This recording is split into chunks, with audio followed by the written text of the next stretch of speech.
Instagram, a couple of YouTubes actually, and I'll just click go on the TikTok. I'm Yogi Chris from IMC Nation, captain of IMC, founder of Ninth Limb Yoga. That's what they call me, Yogi Chris. And I'm streaming to you from IMC Pegasus, home base, base number 1, the main base where I live with the Rastapar D Bazaar. You know him as AZD. And I've been living with AZD for about 4 years now, going on 4 years. And I've been oh, my fucking camera's off. Okay. There we go. What's up, CJ? All right. Here we go. What's up? What's up? Guys, I'm open to you guys wanting to split screen or whatever, Instagram and TikTok. So just send a request or make a comment or what have you.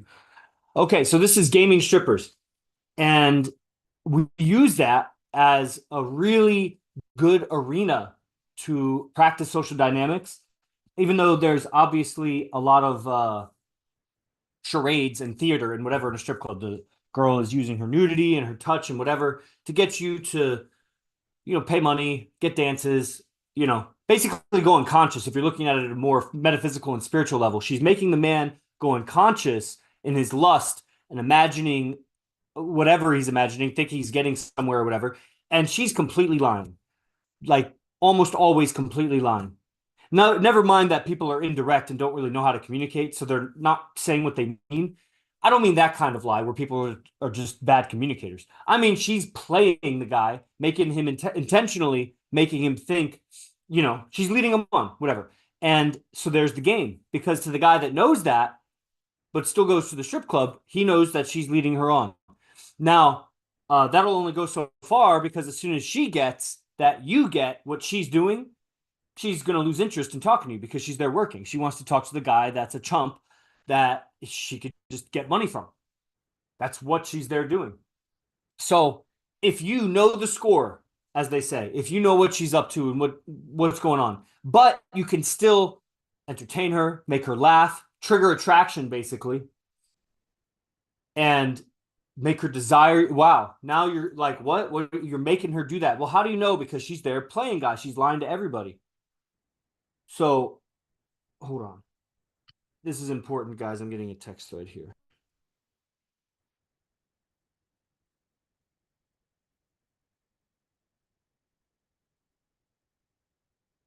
$164 per ticket. If you outbid on Boo, I'll take highest bidder. He's offering to pay me just $200. Let's see. That's the thing. I don't have a girl. Well,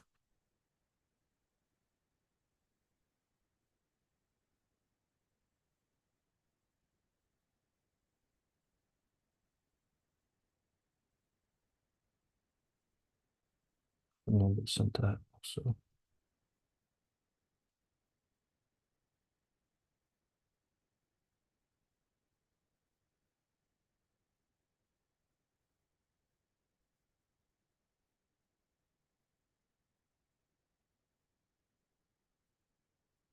Okay. So back to the stream, back to the story at hand. And it is kind of, well, okay, so it is that game with women everywhere, whatever it is, like entertain her, trigger attraction, high value stuff. And the reason why the strip club, because the strip club pulls together the most beautiful women who are the most savvy at the whole male female game. And it's guaranteed interactions, basically. Even if you had $0, you go to the strip club, you're gonna at least have a stripper tell you to fuck off. And that's probably the finest woman that you've talked to in a long time. Most likely for a lot of guys. So, and that's just a fuck off. You have a chance there to actually grab her attention and have an interaction. You know how she triggers unconsciousness in the guy? It's not that you trigger unconsciousness in her, but you snap her out of the game she's playing, because it takes effort to play that game. You'll occasionally meet the dancer that, like, she's to the core a fucking viper or a shark or something. Like, she doesn't even have an off button. She is like just a whore. You know what I mean? And even there is an off button. It's just so far down in there, it's not even hardly worth your time. You got to be an extreme type of person to even trigger that in her. But for most of the girls, just some genuine eye contact or just genuineness, sincerity, a sincere hello, but with strength. A lot of guys might think they're being sincere when they say hello, but they're saying hello with a kind of neediness for a reply. That's not a sincere hello. That's, I'm saying this is the best thing I can say to try to get you to dialogue with me. The hello does solicit a dialogue. It's interesting. The hello solicits it, but it's just, if it's a real sincere hello and the person doesn't reply the hello, then, or doesn't, reply with that, then there's something fucked up with them. You don't have a neediness about they need to reply to my hello. So just approaching the girl, even if it's similar if the girl's working, if she's just like a waitress or a hostess or something, or works at one of these casinos or something. If she's working, a working girl, any girl that's hired for her hostessing, her waitressing, her hospitality at these big casino hotels, whatever, any woman that's hired like that is hired for her beauty. She's hired for beauty, and the hospitality uh, is, again, 99% of the time, it's not that it's better than a guy or even equal to a guy's hospitality. It's that her hospitality is accompanied by her beauty and charm. And so we like that. We like the beauty. So she is selling her looks just like the stripper, just not dancing on you, most likely. So, and not as nude, most likely, unless you go to like Hooters or something. It's not that far off. There are bikini bars that they just sell coffee, like coffee bikini bars or whatever. They don't dance on you, but they're in bathing suits, thongs, and whatever. And that is, it's all on a spectrum. It's a spectrum of what the female uh of the female selling herself, selling her beauty and everything to get ahead, get paid. Yeah, she's selling it. So the strip club is particularly seductive and it's sexual, and that's what it is. So it triggers unconsciousness in the guy. But you go to a working girl, what she's working, and your delivery, your presence, and everything is so outstanding. Outstanding. It stands out that she has to pause to really interact with you. Maybe she doesn't, but you get practice, and pretty soon you get pretty good that most girls will interact with you. And now the game starts. Now it's not that you've triggered unconsciousness, but you've triggered the off button for her worker mode. And that's fun because she always has that nagging at her. And it's not I would almost call it like a relationship of convenience. If you've ever heard of like convenient relationships, they're just together because they don't really have any options. They don't know anybody else. They're in rural America or something. Like, it's a relationship of convenience. They got married and they stay married because it's convenient. They're not necessarily happy, but it's easier to face that than the bleak situation of, they have no options, being alone. So it's a relationship of convenience. And she's not there hanging out with you because it's a friendship of convenience. It's not just convenience. She's got lots of people to talk to. And even if the club is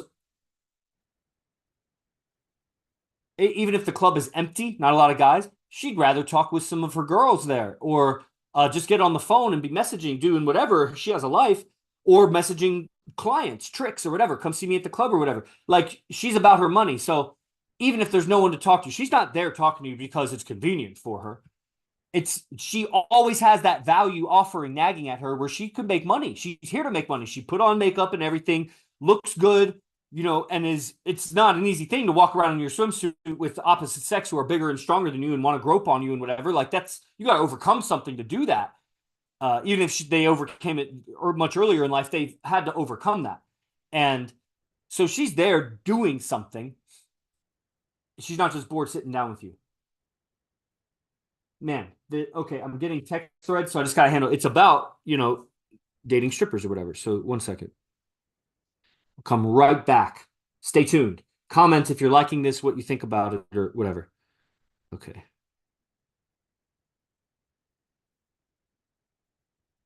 I have a girl that's coming. It's too late for me to come meet up with you soon. Too late. How did you buy tickets already? I was thinking I'll take highest bid, and if it's two guys, I'm riding backseat too and getting 250 each. Yogi Chris and Fernando Caro back. But are you saying sell to Ambu for 200 total is best option AZD? I didn't buy tickets. I was going to buy the spare ones. I just need to know who's going to be in the back seat. So why do you guys tell me when you know?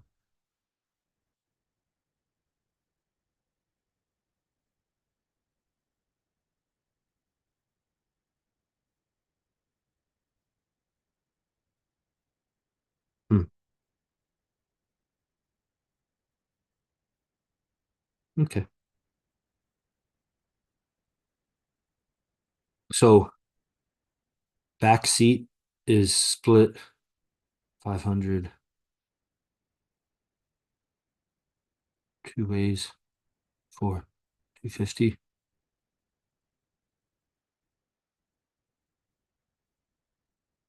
each.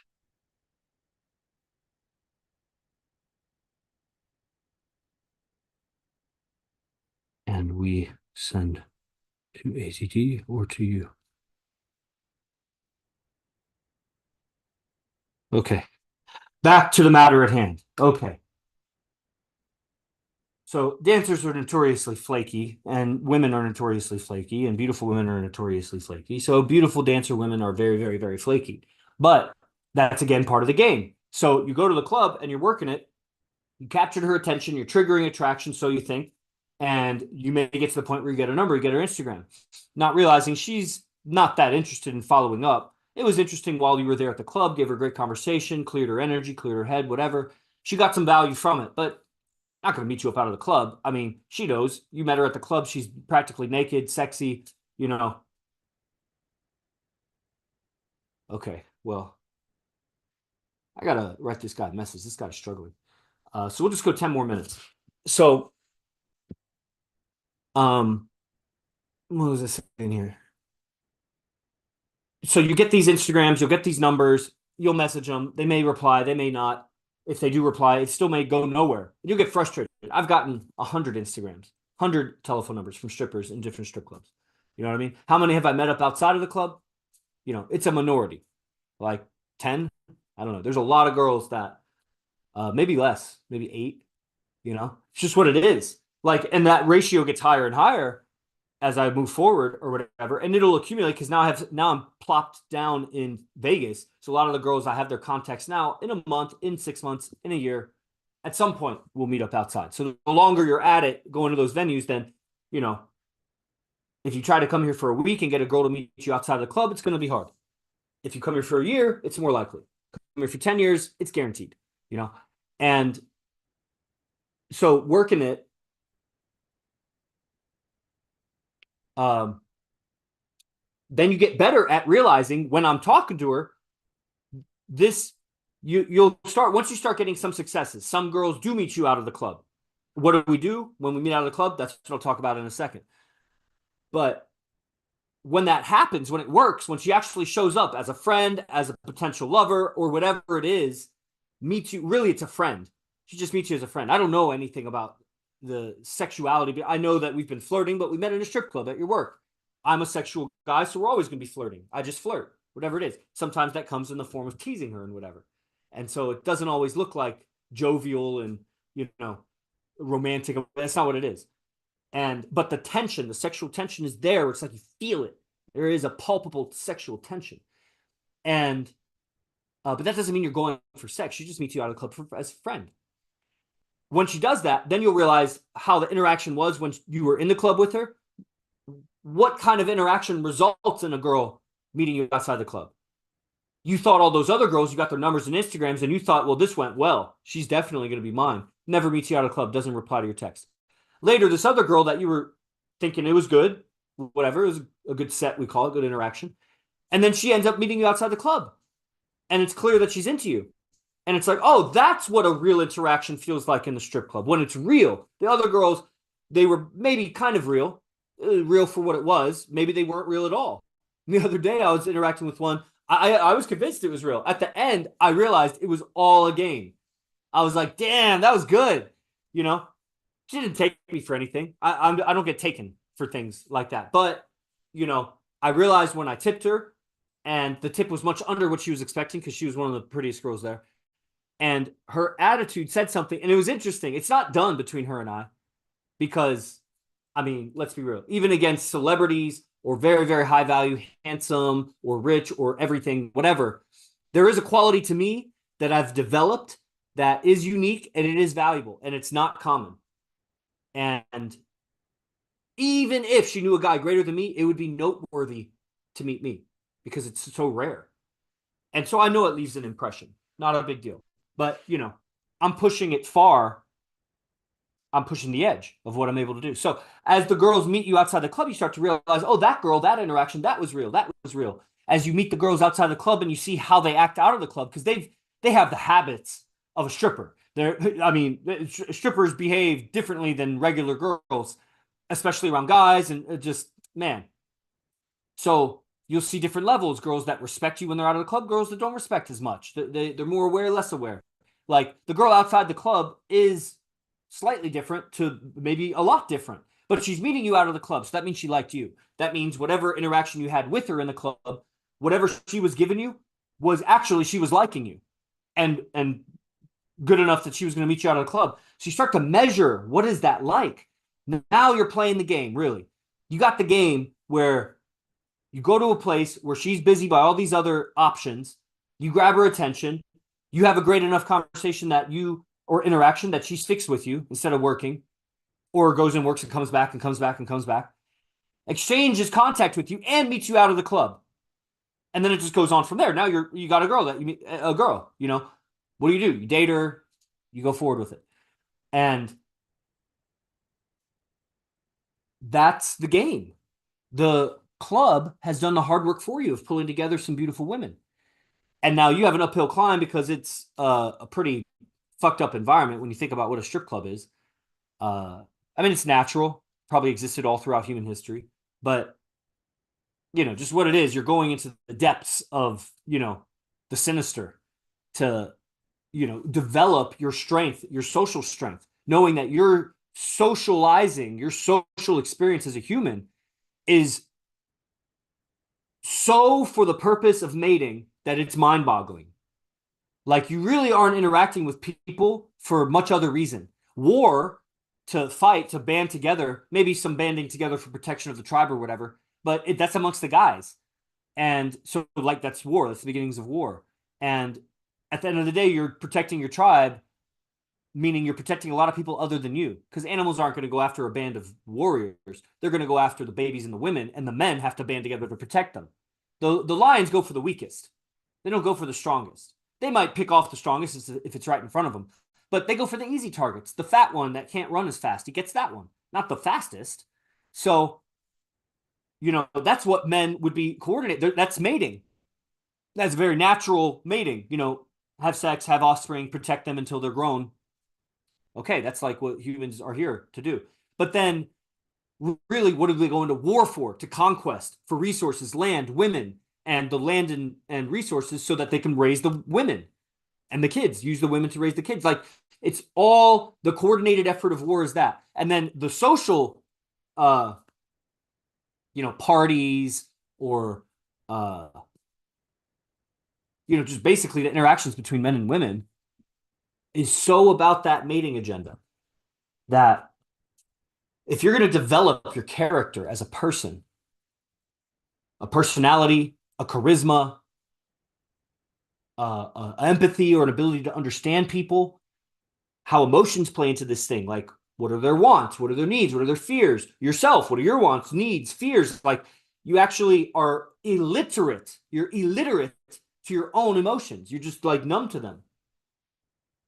You get better and better, and you will get better and better with the language of it to describe it, but also the language of delivery of it. So what does it sound like when that's actually it? It's different having a psychoanalyst. One second. Hey, brother, I'm streaming right now. What's up? I should be done in like 5 minutes. All right, bye. Oh, dang, it looked like, did the Instagram stream, it kept going while I was talking on speakerphone there. Like, you guys saw that? So you're on. Was that a continuous stream that you saw and heard me? Oh, now you can't hear you. Oh, okay, so no, it didn't. He answered that. So what are you molding your character to? Is it the stock marketplace? Is it the grocery store? Is it the fighting center, the dojo or whatever? Is it the school room? Is your character molded to be a silent student? You know what I mean? Is your character molded to be a construction worker, we mold our character to be a player. We're players. You know what I mean? And so our character is molded by the thing that is present in every man's communication, the desire for women of his choice. That's why he's doing everything. And maybe some of the character traits that we develop as players are not the best character traits to be the stock trader. But the stock trader is doing that to get women. That's why he's working so hard and piling up the money and doing it. Like, where is his ambition? What's motivating that? So he may make all that money, but then what's going to happen when he's in front of a woman? His stock trader characteristics are not the best for relating with women. His money is, and she'll use him for that. And he may be more or less good with women, depending. Nobody's really good with women, but he may, be a natural in some way or whatever. But that's rare. And for the most part, the guy who's striving for success, if he becomes successful, will have the characteristics of a successful person in that field.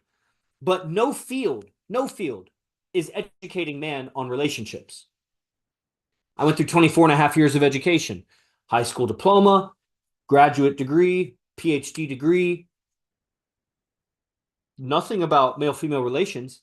And whatever was taught about communication, however rare that was not very valid.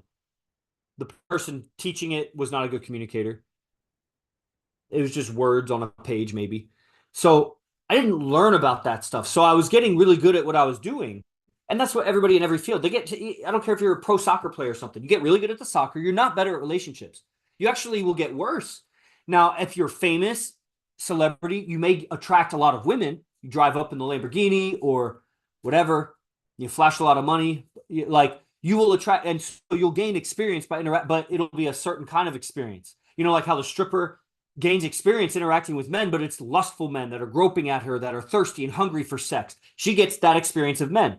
Over time, she doesn't even know a different experience from men. It warps her experience of men. It was already warped, that's why she became a stripper, but it gets worse and worse. 10-year stripper is very different than a, first month stripper. Same thing for the rich guy, the celebrity. He gets a certain experience of women that want something from him. He will attract beautiful women, and he may be one of the lucky few that somehow, for one reason or another, pierces the veil and actually has a real relationship with the real woman, even if he's rich and celebrity. I don't see any examples of it, but I'm sure it happens. For the most part, it seems like the beautiful woman will take advantage of the celebrity, just as regular women take advantage of regular guys. Take half the resources, take the house, take the kids, blah, blah, blah.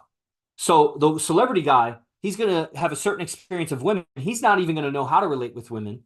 Every woman wants his resources. He learns to be very standoffish and pays for what he wants. That's why the Illuminati, whatever, they get blackmailed with fucking whores and prostitutes, and then eventually it leads to slightly underage and then more underage, and they get more and more warped because they can't really relate with women on a voluntary basis by seducing them. So they end up paying for it, which is already illicit, and then it gets worse and worse because it's a slippery slope when you start doing negative things and crimes and out ethics things. It snowballs. It gets worse. You don't stay at that level. It's like do a little bit of heroin. You get worse and worse and worse and worse and worse. Or you stop doing it and go the other way. And so our character is molded in the arena of the strip club. And then we're not just pickup artists of strippers, pickup strippers. That's our company. We're actually relationship and communication experts. And it's not about relating with strippers and having relationships with strippers. Like I'm just saying, that's the arena. They pull together the beautiful women for you. It expands. Your social circle expands. Dancers know other girls. Dancers eventually stop dancing. Who knows? Models. It leads to other things. You go out with a pretty girl, you may meet another pretty girl. Pretty girls like to meet guys that pretty girls already like. So that's this game. Now, you got to be 21 to go to the strip clubs here, CJ. So, you know what I mean? But you could still learn from our lessons and, do the plan like we were talking to. Get your money up with that, target it. That hustle will be essential. You're just a little boy until you have that down. When you go to the strip club, you're a little boy. Don't be 21 and not have that down. Have that down where it's like you're about your shit and you've made something of yourself. You still got a lot to go, but you're making something of yourself and it's obvious you're making it. And that confidence and manliness will come across even if you're 21. Then some of the girls will love you because you baby face, but you'll have that masculinity. And that's what the phase 1 process also is. When you start beasting and you get the philosophy, the stoicism, and how it applies to game and lifestyle, that's what the lectures are in the phase 1 product, then that will activate because on one end, you're 19, I'm 37. So you should have a lot more testosterone than me. You should have a lot more vigor than me. You know, the ancient Roman army was mostly made up of 19-year-olds, not 37-year-olds. You know what I mean? Because that's when you're at your prime physically. Later, maybe up to 23, 25 something, maybe to 30, but 37, I'm an old soldier. You know what I mean? I should be maybe a general or something, or some officer that's not really fighting. Can't be a soldier. You're more masculine than me in that sense. However, because of food, vaccines, the way the media is, it conditions our mind. You know, if we see masculine imagery, we become more masculine. You see an alpha male, you become more masculine. You see a bunch of beta males all your life, everywhere, in school, on TV, movies, everywhere, everywhere, everywhere. It raises your estrogen, lowers your testosterone. So you're actually more conditioned by the system to be girlier than I was at 19. So you're younger than me, stronger than me, but you have a different mindset than me. So the beast phase 1 process, TK did it. He was there with us originally. He got his beads. Lives in Wisconsin, about to move to Vegas in about 4 or 5 weeks. Then it will activate something in you that now you're already experiencing it, right? You're doing some calisthenics at the park. You're watching the white belt videos. And, you know, it's just about the depths of that, because that's the bedrock of what we do here. So definitely before you're 21, ideally before you're 20, so you can work with it for a year. Think about beast phase 1 process. The advanced camps are also great. And obviously, if you make that money, expenses are low, then you keep up everything. You'll come here like a philosopher. You could probably even come here underage and just not go out with us, but just hang around us and be at the lectures and everything. And I'd give you some huge discount for that. That would be huge for you. If you want to do that, then DM me and talk with me about that. Because obviously, so much of the value is going out at night. If you can't do that, then, I mean, that's got to be like half off or something.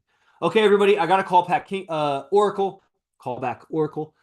Hope this was informative to you. I liked talking about it. I'm, you know, always interested in the split screen, but everybody's joining now that I'm ending. So that's interesting. So, yeah, it's good energy. Man, so many comments on YouTube. You guys are funny. All right, everybody. See you in the next class or next stream. If you're not on things, check out our roster part. Divazar, the link's in the description. Daily class, $97 a month, straight game, top player on earth. That's my teacher. I live with him. Lived with him for 4 years. Then advanced classes and everything, it's all available, imcbase1.com. Check it out, imcbase1.com. Praise the Lord. Be the best. Fuck the rest.